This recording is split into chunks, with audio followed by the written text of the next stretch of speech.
Hola queridos amigos de Clave 7. Bienvenidos a mi sección Leyendas y Misterios con Antonio Ceniza. Hoy volvemos a mi tierra, a Galicia, para hablaros del aire de difunto en Galicia. Un tema peliagudo y complicado que voy a ver si puedo tratarlo de forma más o menos resumida. Su significado, el aire de difunto, viene a ser más o menos la colonización de un cuerpo vivo por el alma de un difunto. Normalmente el aire de difunto se instala en el cuerpo de un niño e incluso en un feto que está desarrollándose en el vientre de su madre. En estos casos es el contagio de una enfermedad que el difunto transmite al vivo para que se repare algún mal que se le ha hecho al muerto, como puede ser el desatender sus últimas voluntades, el no haberlo enterrado como debían, etcétera. En algunos casos veremos que puede transmitirse a través de los animales domésticos. Existen varias formas de curarlo. Hay mujeres especializadas en este tipo de sanaciones e incluso ritos. Curación como puede ser el acudir solos al cementerio a medianoche a pedir perdón al difunto que nos traspasó su aire. Para evitar el aire del difunto hay que sacar los animales de las cuadras. Nadie permanece en cama o será presagio de una muerte cercana. Los niños deben ver el cadáver desde arriba para no correr el riesgo de coger el aire. El orden de la comitiva tiene la peculiaridad de que los que van delante en el desfile del entierro son los animales. Al salir el cadáver de casa es cuando el pranto de las plañideras, es decir, pranto es el lloro en gallego, debe ser más sonoro, y la familia gritará desesperada por la pérdida. Si el muerto es joven, conviene llevar música en la conducción, y en algunos lugares, cuando se acercaban al cementerio, los amigos que portaban el ataúd, al ritmo de la música, daban 3 pasos adelante y 2 atrás. Era una forma de prolongar al amigo en el mundo de los vivos. No solo las ánimas pueden ser peligrosas, lo mismo ocurre con los difuntos, sobre todo en ese impasse que precede a su muerte. Ese miedo lleva aparejado toda una serie de ritos y creencias que se ponen en marcha en el momento del fallecimiento de una persona. Era frecuente tapar los espejos de la casa cuando había un fallecimiento. Había también que atarle la boca al difunto para que no se le abriese. La parte de un posible sentido estético a la hora de presentar el cadáver puede tener relación con la idea de impedir que el alma del muerto escape por su boca. Así, por tanto, quede prisionera en la casa. También se echaba a los animales fuera de los establos para evitar que éstos cayesen víctimas del aire del difunto. Después del entierro había que ahumarse. La ropa también se ahuma pasándola por el fuego purificador. Existía la costumbre de levantar o sentar al enfermo cuando pasaba un muerto por delante de la casa, quizás para evitar que éste se llevase consigo al enfermo si lo veía tumbado y como a punto de morir. Existía también la creencia de que los difuntos podían producir el mal de la sombra de difunto o el aire de difunto. Para evitar el temido mal había que tomar una serie de precauciones, como por ejemplo la relacionada con el tabú de que las embarazadas no podían ir a un entierro, pues corrían el riesgo de coger el aire de difunto. También se protegía a los más pequeños, los seres más vulnerables a estos males, de la sombra del sepulcro o del aire de los difuntos. Dentro de estos mecanismos de protección infantil, los amuletos jugaban un papel importantísimo. La comarca de Moraña, en la provincia de Pontevedra, es rica en creencias y tradiciones esotéricas propias del ancestral legado cultural gallego. En esta ocasión me ocuparé de reflejar y transcribir los hechos que me fueron relatados acerca del aire de difunto. En la Moraña de aquellos tiempos aún sobrevivía la creencia ancestral de que el trayecto de la vida o la muerte era un intervalo especialmente dramático que podía afectar a las personas del ámbito más cercano al difunto. Pensaban que en el momento en el que el alma abandona el cuerpo, ésta puede quedar vagando en el plano terrenal durante cierto tiempo, sobre todo si el finado era persona que tenía cuentas pendientes de pagar en este mundo, lo que impedía que su alma viajara a su destino final. En estos casos, el alma del difunto quedaba presa entre dos planos, el terrenal y el trascendente, lo que suponía especial peligro para aquellas personas que por diversas circunstancias se hallaban en una situación que las hacía especialmente susceptibles o vulnerables de convertirse en receptoras de influencias negativas. Tal es el caso de preñadas y sobre todo de niños pequeños.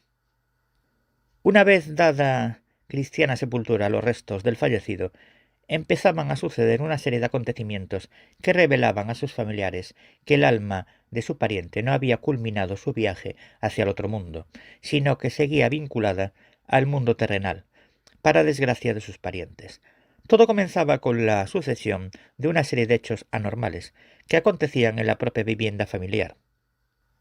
Así pues, de noche se podía oír el ruido que producían mesas y sillas de la habitación del difunto al ser arrastradas por el suelo, y ante estos fenómenos pronto cundía el desasosiego entre los habitantes de la casa. A los pocos días el niño pequeño de la casa comenzaba a mostrar signos de enfermedad. Día a día se le veía languidecer, no comía, sus lloros eran continuos y poco a poco se iba consumiendo en un deterioro progresivo que ni los médicos ni los sacerdotes podían y sabían paliar. La muerte acechaba inexorablemente al joven y la familia desesperada veía cómo su vida se iba disipando. Para liberar al chiquillo del padecimiento que le suponía el haberse convertido en receptor del aire del difunto que se había apoderado de su joven y desvalido cuerpo, existía un ancestral rito pagano que consistía en lo siguiente. Dos personas solteras de la vecindad, un hombre y una mujer, debían ir de noche al cementerio provistas de varias hierbas mágicas y portando entre sus brazos al rapaz.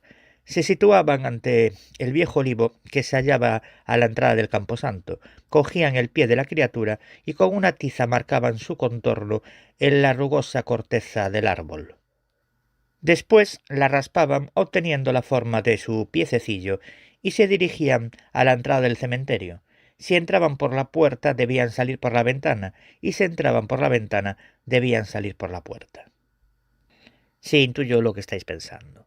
Si el cementerio tuviera dos puertas, pues se entra por puertas diferentes y se sale por puertas diferentes. Y si solo tiene una puerta, pues intuyo que habría que saltar el muro para entrar y salir por la puerta. O al revés. Una vez en el interior del cementerio con el niño en brazos, se dirigían a la tumba del fallecido, cuya alma había poseído al frágil cuerpo del joven. Sobre la lápida quemaban las hierbas, la ropa del niño y la corteza del olivo en forma del pie. Más es, si ustedes se acercan por esas zonas, veréis como en ese olivo tiene grabadas aún marcas con las formas de varios pies infantiles. Después recitaban la siguiente oración. Señor, señora, nombre del difunto, sáqueme o aire de morto de este me niño y deme o de vivo. Codo morto no me conforto, codo vivo dame suspiro. Milagrosamente, al día siguiente el niño volvía a coger teta y se alimentaba y poco a poco su frágil salud se iba restableciendo. Bueno, la traducción al castellano creo que está claro, pero bueno. Señor, señora, nombre del difunto, sáqueme el aire de difunto de este niño y deme el de vivo, que con el de muerto no me conforto, con el de vivo me da suspiro. Así era la ceremonia para paliar el aire de difunto en Moraña, Pontevedra. El aire de difunto pertenece a uno de los 5 grupos, según Víctor Vaqueiro, en que se dividen los distintos maldoaire, también llamado aire, aires, enganido, asombramiento, arangaño o tangaraño, etc. Y en ocasiones identificado con el mal de 8. Se trata del grupo de aire determinado por personas muertas, entre los que destacan los aires de difunto, estadea, condenado y muerto.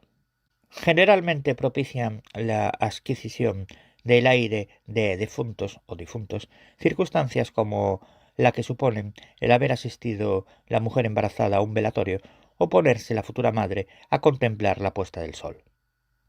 Un remedio consiste en coger una rama de laurel del atrio de la iglesia o de un lugar por donde pasara el viático y prenderle lumbre, es decir, fuego. Cuando comienza a humear, se pasa la criatura por encima recitando «Loureiro que fostes nado e non fostes trasplantado, quita o aire do morto e o de excomungado». Es decir, lo que en castellano es «Laurel, que fuiste nacido y no fuiste trasplantado, quita el aire de muerto y el de excomulgado». También se puede llevar al meniño de noche al camposanto y rogar al muerto, que se sospecha responsable del aire. En otros sitios dan 3 vueltas alrededor de su tumba, a la vez que le hacen una promesa. Luego, en la entrada de la iglesia, se desnuda al niño, haciéndole la señal de la cruz 3 veces, y se viste con ropa limpia. La otra se deja en un sitio donde no se pueda conocer su procedencia. De vuelta al hogar, por un camino distinto al de ida, se desnuda al niño para ahumar durante 24 horas la ropa.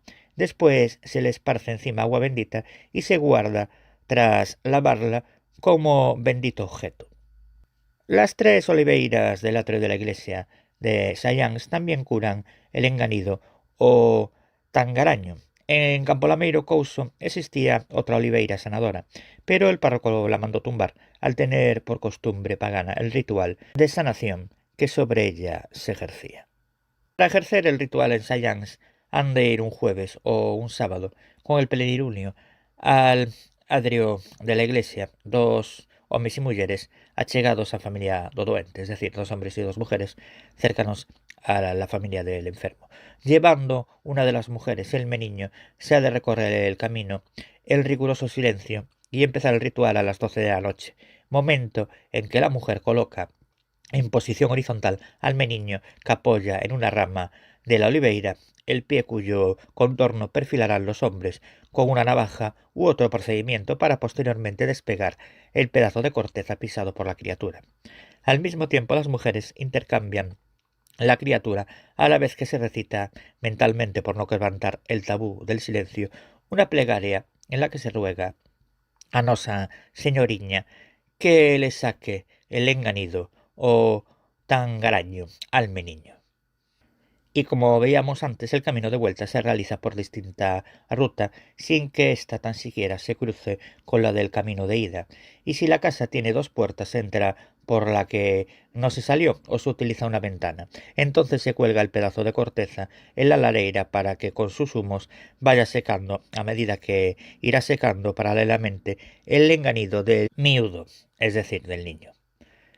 En la vecina parroquia de Santa Xusta curan el enganido o mal do aire, llevando al meniño a las 12 de la noche al cementerio, donde hay una oliveira, debajo de la cual se señala el contorno del pie de la criatura a la tierra, que se lleva a casa, donde se pone al fuego.